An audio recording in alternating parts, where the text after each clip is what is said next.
Right now, I got a few words for some of our brothers and sisters in the occupied zone. The chair is against the wall. The chair is against the wall. Boys and girls, prepare to be astounded, bedazzled, and otherwise stupefied. John has a long mustache. You are now listening to Peace Propaganda. And we're here for you.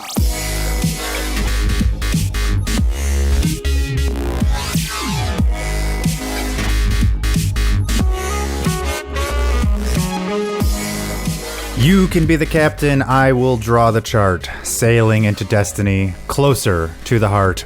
Thank you for tuning in to another episode of Peace Propaganda. This is the Saturday episode number 25, and what a wonderful episode it is. As you may know, we've had some changes at the Peace Propaganda studio. Becky Levin is no longer with the show. If you want to hear more about that, tune into the last episode number 24, Heaven on Earth, and you can hear about Becky's philosophy and what brought her to move on to other projects. It was a very fun show. Of course, I want to remind you to subscribe to the show. You never know what you may be missing here from Peace Propaganda. You can subscribe via iTunes or SoundCloud or Stitcher. We also have the Facebook page and the YouTube channel. And don't forget, you can interact with us via Twitter at Peace Podcast or email me here at the show at host.peacepropaganda@gmail.com. Today's episode is a little bit different. It's an interview. Regular listeners will know that I'm a big fan of decentralization and building networks from the ground up. This interview isn't with someone famous. It's with someone who has some good ideas. This is from Redditor TST__, better known as Tim, and he wrote about how we can live free in an unfree world. He had an in-depth comment about how it's easy to start a business and get some side income or even your main income, all while reducing your dependence on coercive institutions. The conversation touches on Bitcoin, agorism, and even teaching people how to send emails. I hope you enjoy it.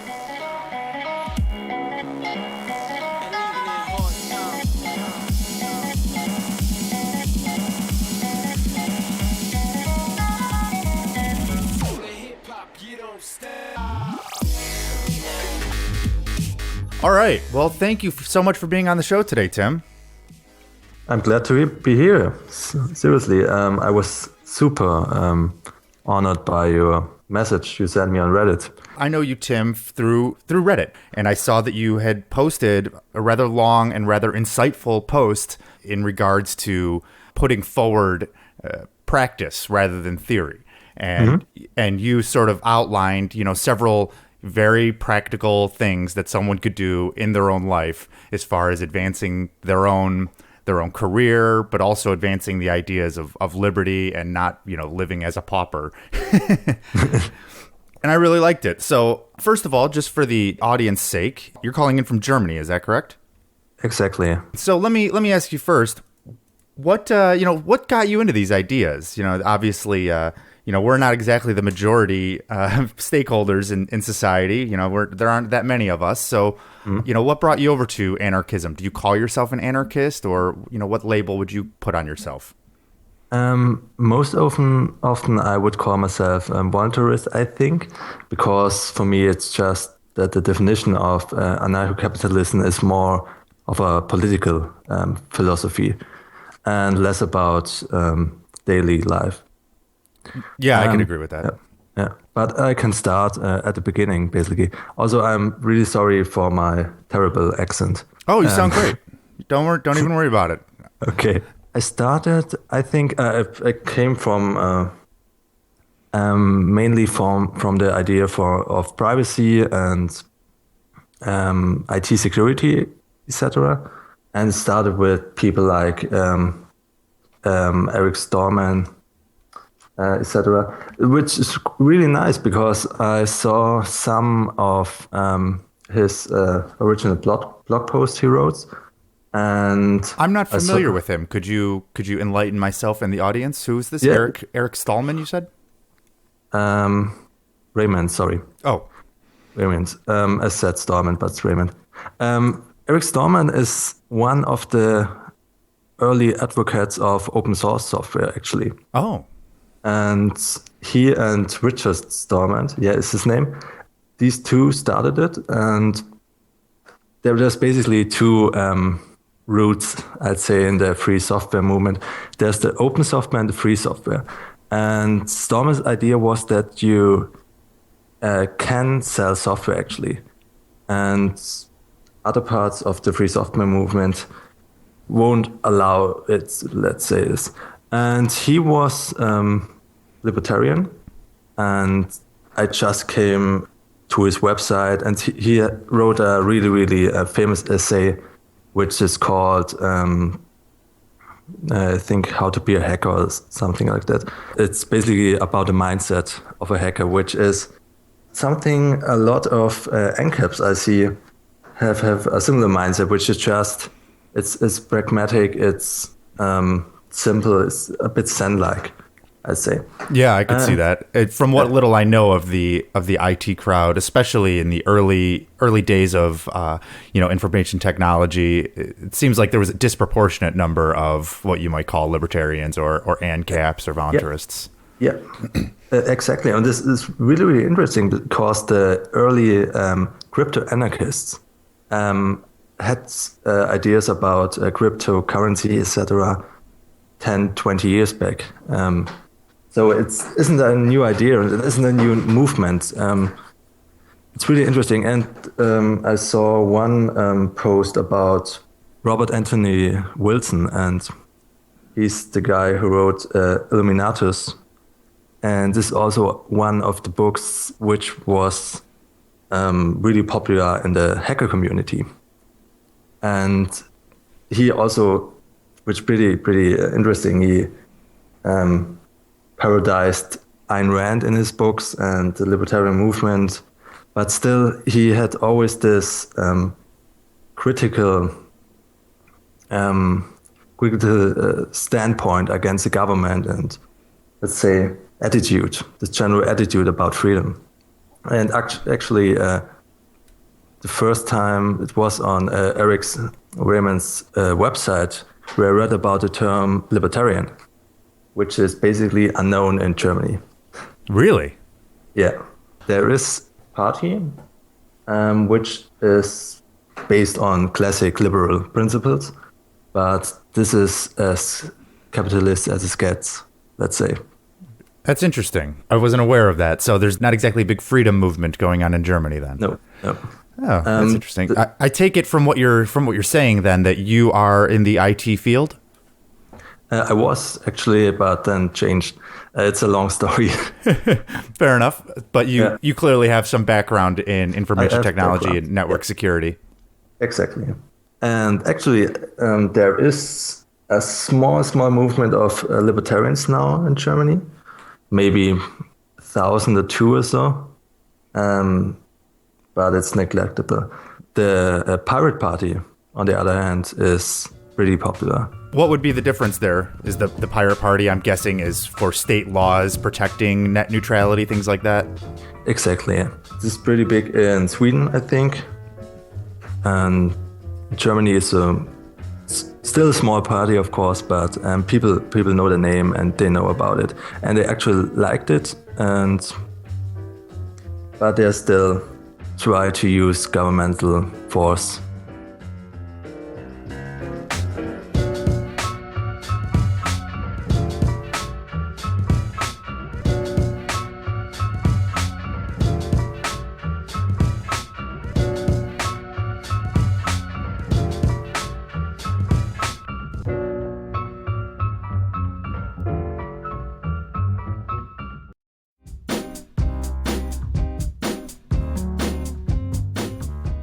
Have you heard of the Electronic Frontier Foundation? The EFF is a nonprofit organization dedicated to defending your rights online. They fight illegal surveillance, advocate for users and innovators, and support freedom-enhancing technology. The state wants to limit what you can do online, including attacking bloggers and podcasters whom it considers non-journalists. Support the Electronic Frontier Foundation today by visiting EFF.org. You can donate with dollars or bitcoins. That's EFF.org.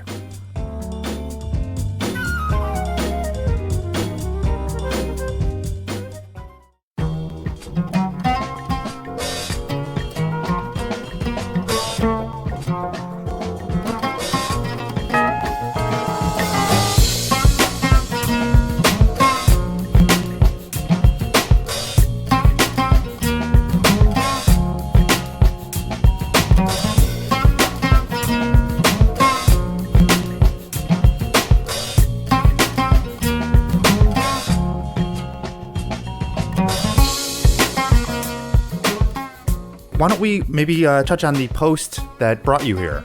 Sure. You touch on a lot of things. I want to start maybe towards the end of it, where you start talking about, what people can do specifically in their own life. You talk about, what do you do if you don't have any money, and what in innovating products and advancing liberty. Mm-hmm. So could you maybe, paraphrase for the listener what your advice was to people who maybe don't have much money, but they want to get into business on their own? Sure. I can talk about general ideas or specific ideas. What do we want? Maybe start with the general, and then we can move into the specifics. Okay, cool. Basically, there is this also movement out there which is called bootstrapping. And the idea is that you basically start without money and use your money and reinvest it. And there are some cool ideas of services or products, general businesses, which you can start basically without money. And the general idea is that you don't use machines or other things which require high investment to start a business. So there are basically two different ways you can do it. The first one is you do consulting or counseling or training or whatever. You can start it now. You don't need anything to start it. So you're talking about starting a business that you could make some money at, and it requires no investment, no capital, no training. It's just something that pretty much anybody can just up and do. Basically, yes. So could you maybe give a couple examples of something like that? Sure. The first one, which I think most of your listeners can do, actually just start a business to teach other people how to use the internet. And I had some conversations with older people, and they often said that they want to write emails and surf the internet and get in connection with their children or grandchildren. And often they don't like to talk to their children and bug them and ask questions, how does this work, etc. And so there's a basic idea, and I know there are some businesses out there already doing it. You can basically go to a church or whatever, somewhere where old people are, and talk to them and say, hey, I teach you how to use the internet. It costs, for example, $99, and I will teach you this. Also, you will get some small guide where every step is listed. So if you have any questions, you can either look into the guide or call me or whatever. That's a great idea. It's interesting when you were first talking about that. I was like, how would I even get a hold of these people? Because my first thought is I would advertise on the internet, but obviously that wouldn't work. But yeah, I like that idea. You just go to a church and you talk to people face to face.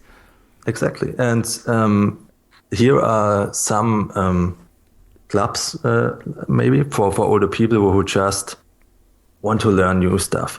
And they're really happy. And I know there's some initiative even where high school students basically teach older people how to use the internet. And they do it for free, of course, but I see no problem doing it for money, because you provide them value, and that's all about. Yeah, I mean, and I imagine somebody who's doing it for money is maybe a little bit older and probably has a little bit more expertise or ability to teach than a high school student just volunteering. Exactly, yeah. So, yeah, I can see that being qualitatively different. Go on, what were you saying? Totally agree with you. It's just you can provide extra value, and this is some business trick, I'd say, which is really interesting. And this is a talk about information products, and information products are basically books or videos or podcasts or whatever. And the great thing about products, in contrast to services, is that you can scale them pretty easily. Which means if you, for example, take 2 hours of service to make $100, you have to work 4 hours for $200. However, if you create a product, let's say a guide or a video tutorial or a DVD for people to watch, you invest one time a bit more one time a bit more effort in it. But every replication of the product, the marginal cost, this means the cost for every extra product is really, There's almost nothing. is almost nothing, yeah. Especially if you're doing online distribution, maybe you're paying for hosting, but it's a couple bucks a month. Exactly. And this is, for example, let's say this example, you teach the people and you may write down some guide where you put screenshots in it for each step. And maybe you have some guide because the interesting thing is they will ask questions. You can take these questions and basically make an FAQ. Yeah. And you write it one time and then you bring it. And every time you can put it as your extra to the people. And maybe you take $20 or so for it. Yeah, that's interesting. I really like that. And I think some people would probably bristle at the idea of going to a church and trying to sell old folks a service. And I think that's a sort of a fundamental misunderstanding of economics. It's not like you're forcing anybody to buy the service. If, the idea there is that some people may, as you say, just be very interested in being taught how to do this by someone who fancies themselves, worthy enough to ask for money for it. You have a couple other examples here. Let's just talk about one other here where you don't necessarily need a lot of investment here, and you have flip stuff. Buying low and selling high. Now, I know an astounding number of people make their living on eBay. Is that kind of what you're talking about? eBay is one platform. Yeah. Basically, the idea is this. If you go in a market which is less efficient, which means there are, for example, the information is harder to travel, has a harder way to travel, or there are less people in it, that means that the price isn't so nicely reflected in this market. And the more people you have in the market, the more efficient gets the market. Basically, you can see it in the, for example, Forex market. This is a currency market, which is very, very efficient. That means there aren't a lot of opportunities where you can use some lag or something in the market and put in another one. And the idea in flipping is that you go in a market. This can be a thrift store, this can be some garage sale or whatever, and buy your product there where the information amount isn't that high, which is super. This is a bit theoretical what I talk about. Basic idea is this: if a mom sells their son's whatever a video game console, they don't know really a lot about it, so they sell for $5 or whatever. But there are other markets which have a lot of information about products. For example, there are some collectors of old video games, and they will pay a lot amount of money for it. And that's the basic idea.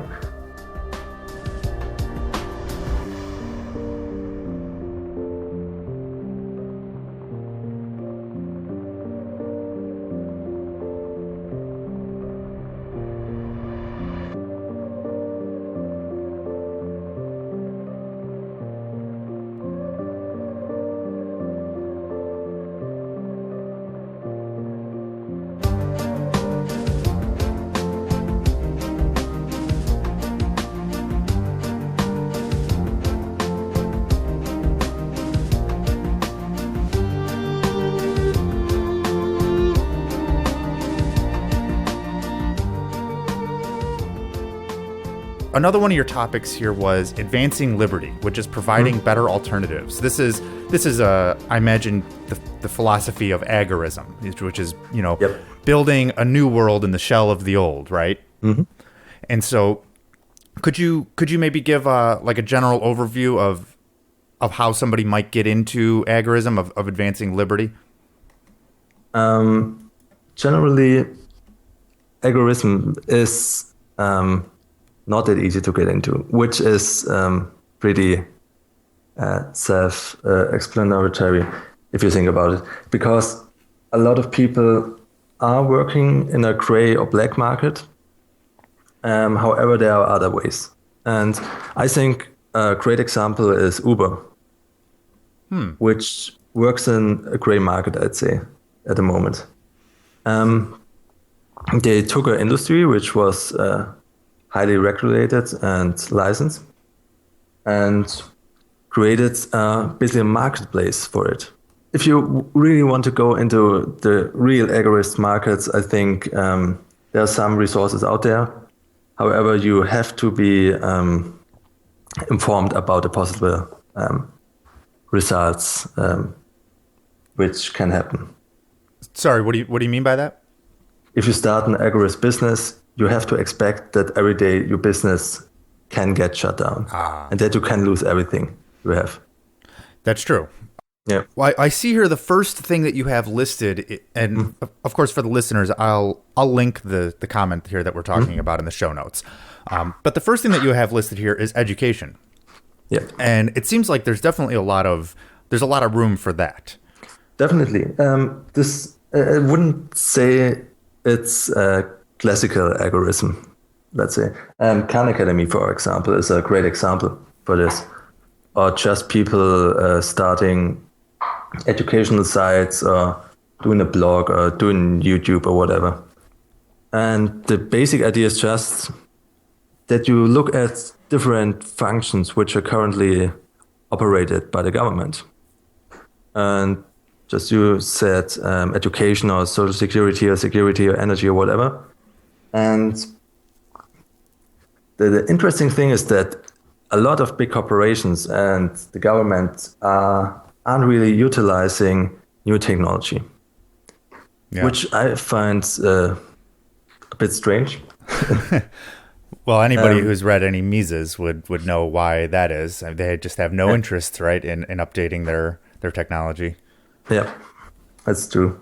The problem, however, and this is really, really hard. If you try to compete against the government, you either got to have a really, really great product or a lot of money. Therefore, I wouldn't recommend it, quite frankly, for new people or people starting out.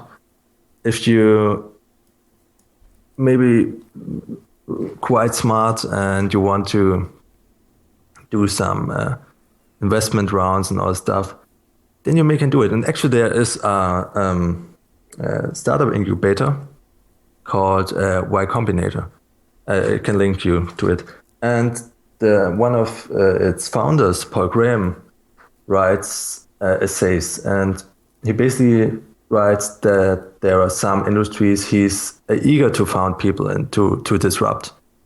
And I remember one of the industries he talked about is actually Hollywood, which is really interesting. So what does he mean by disrupting Hollywood? What is his idea of disrupting Hollywood? Today, a lot of movie producers have to go the traditional route. Right. That means they have to pitch their stories and go to some big studios and produce it, etc., etc. Mm-hmm. And Netflix is really interesting because they allowed people to do low-budget movies, basically. And they produce it for a lot less money than Hollywood productions. And I think his idea is basically the same thing that Airbnb did to the hotel market. Another startup could do to the movie market, basically. Okay, so you're talking about a decentralized model then? Maybe. Interesting. It could be. It's totally open. It's super interesting. And this is one thing I found quite astonishing, that the NCAP community isn't so eager about startups and all that thing, because these are new businesses, new ideas, new movements maybe, which actually transform the world. And we can talk about liberty to everyone we know. We can learn new techniques and new arguments and whatever, but people don't care. That's right. It's simply, yeah, but they don't care. but they do care if they can get a cool room for $20 less than if they go to a hotel. Or they do care if they can get a better education online than in their schools. And these are just people, and most people don't care about theoretical ideas and some models and whatever. They just care what is in for me. And this is a basic marketing mantra, I'd say. Mm-hmm. And that's all about. Everybody just wants to know what is in for me. That's how I feel about Bitcoin. We're never going to see a widespread conscious adoption by the general population of Bitcoin. I think just one day, everyone's going to wake up and they're going to be using Bitcoin and they won't even know it because it'll be, the back end for all of their, online digital transactions. Or if not Bitcoin, then some other cryptocurrency. And, that's the way that you see the most radical technologies taking place all throughout history. It's not that people didn't go to the internet because they really felt that decentralized communication was going to change the world for the better. They went to the internet because on an individual level, it had something of value to them. Exactly. Yeah, that's basically it. And it is, if we could talk a bit about cryptocurrencies, I think that Bitcoin won't get a big adoption. Interesting. Not in Europe, not in the US. However, I think there is a market for cryptocurrency which most people overlook today. And the market I think of are African countries which have an unstable currency. And I say this because a lot of African countries actually have a high amount of mobile phone usage, and they pay via their phone, which is really interesting. A lot of people don't know this. Yeah, you're talking about M-Pesa? Exactly. Yeah.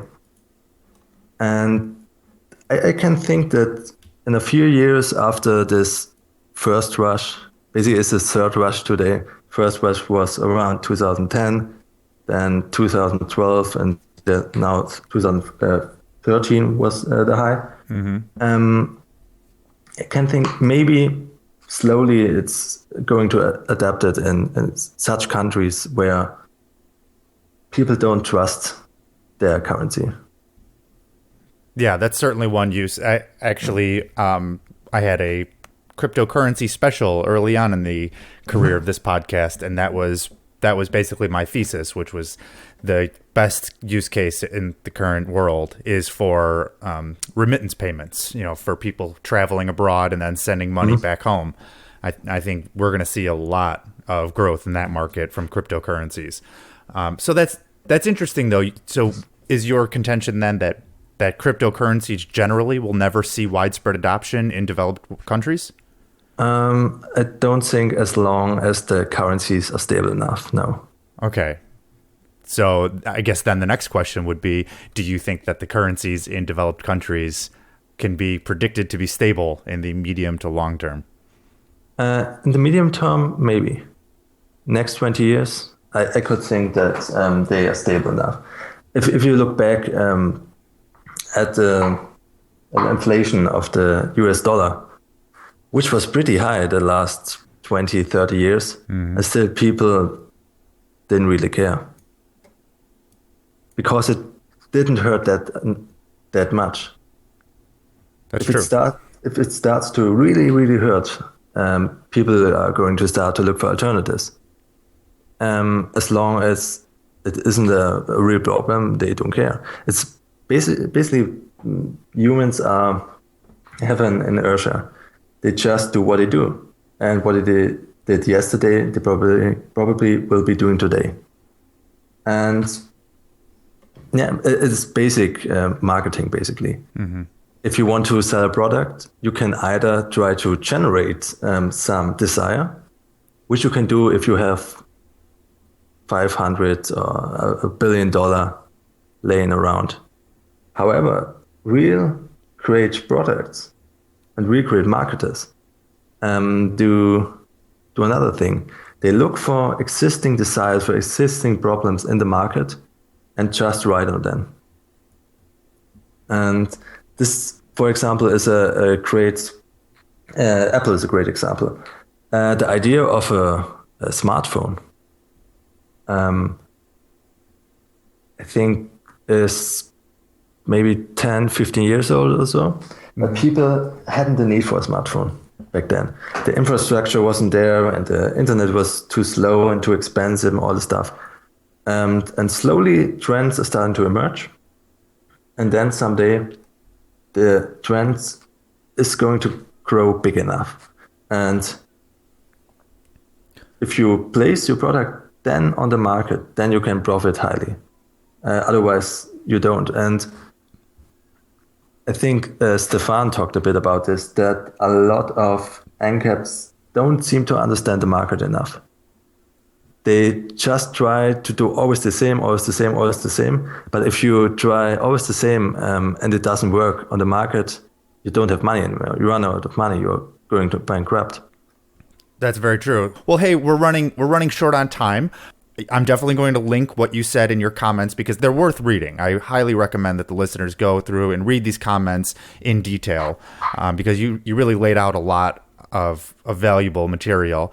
You said that you want to write all this down for posterity in the future. Do you think that that's going to happen? Or are you going to start a blog or write a book?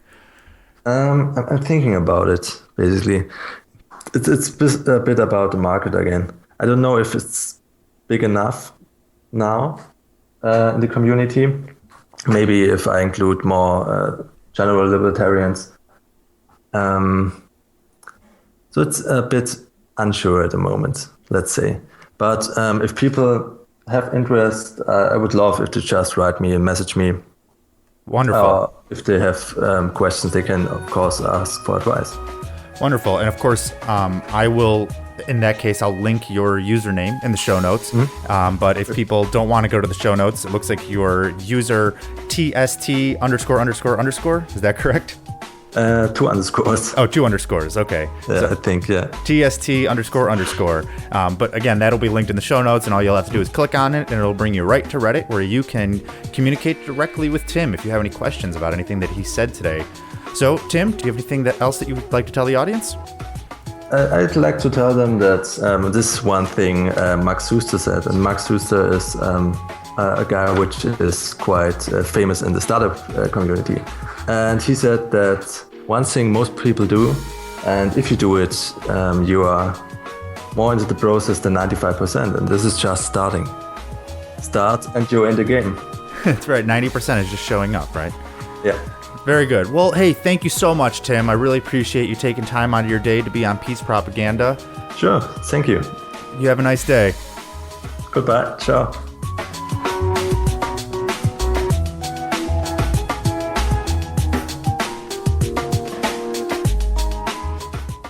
And that does it for Saturday, May 3rd, 2014. I hope you enjoyed the interview as much as I did.